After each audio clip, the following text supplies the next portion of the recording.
नमस्कार।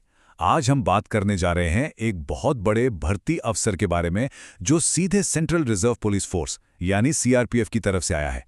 अगर देश सेवा का जज्बा है और एक सम्मानजनक करियर की तलाश है तो ये जानकारी बहुत काम की हो सकती है। तो ये है वो बड़ा आंकड़ा 9195।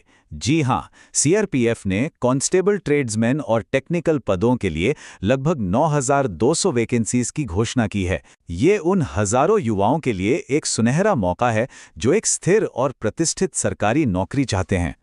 देखिए, ये सिर्फ एक नौकरी नहीं है, ये भारत के सबसे सम्मानित अर्धसैनिक बलों में से एक का हिस्सा बनने का मौका है। इसमें स्थिरता है, सम्मान है और सबसे बढ़कर देश की सेवा करने का गौरव भी है। तो अब सवाल उठता है कि असल में कौन कौन से पद खाली हैं। चलिए एक नजर डालते हैं और समझते हैं कि पुरुष और महिला दोनों उम्मीदवारों के लिए क्या-क्या मौके हैं। जैसा कि यहां साफ साफ दिख रहा है, सबसे ज्यादा वैकेंसीज ड्राइवर, कुक और बिगलर के पदों के लिए हैं। लेकिन बात यहीं खत्म नहीं होती। मोटर मैकेनिक, सफाई कर्मचारी और वाटर कैरियर जैसे कई दूसरे अहम पद भी हैं।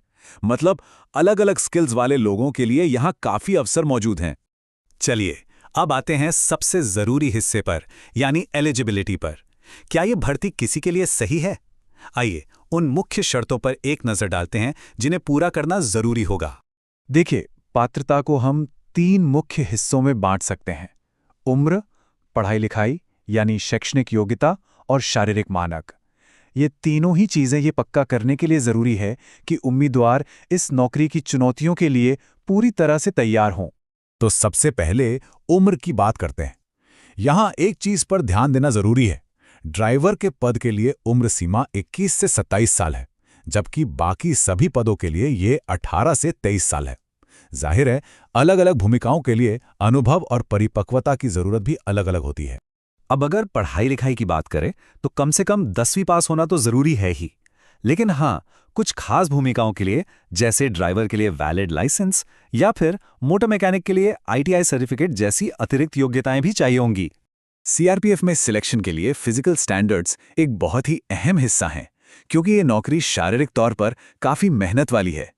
जैसा कि यहां दिख रहा है, पुरुषों और महिलाओं के लिए खास हाइट और पुरुषों के लिए चेस्ट के मेजरमेंट की शर्तें हैं। और हां, एसटी उम्मीदवारों को इन मानकों में कुछ छूट भी दी गई है। तो मान लीजिए कोई उम्मीदवार योग्य है, तो फिर आगे क्या? चलिए अब सिलेक्शन प्रोसेस पर एक नजर डालते हैं और उन अलग अलग पड़ावों को समझते हैं जिन्हें पार करके ही वर्दी पहनने का सम्मान हासिल होता है। सिलेक्शन प्रोसेस में कुल मिलाकर 4 मुख्य चरण हैं।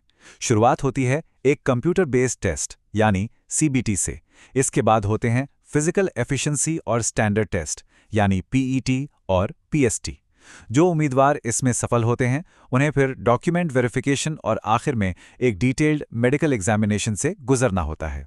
तो अगर कोई अब आवेदन करने के लिए तैयार महसूस कर रहा है तो यहाँ कुछ ज़रूरी जानकारी दी गई है जिसे जानना बहुत ज़रूरी है।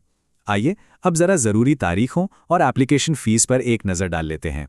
इन तारीखों को कैलेंडर में मार्क करना बहुत ज़रूरी है। एप्लीकेशन प्रोसेस 20 अप्रैल 2026 को शुरू होगा और 19 मई 2026 को ख़त्म हो जाएगा।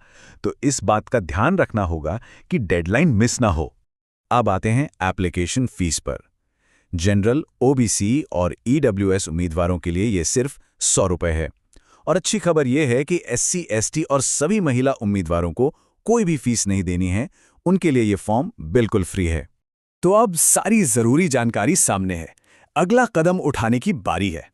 ये एक चुनौतीपूर्ण लेकिन साथ ही एक अविश्वसनीय रूप से सम्मानजनक करियर की शुरुआत हो सकती है। तो सवाल यही है कि क्या देश की सेवा करने और सीआरपीएफ का हिस्सा बनने के लिए तैयारी शुरू की जाए?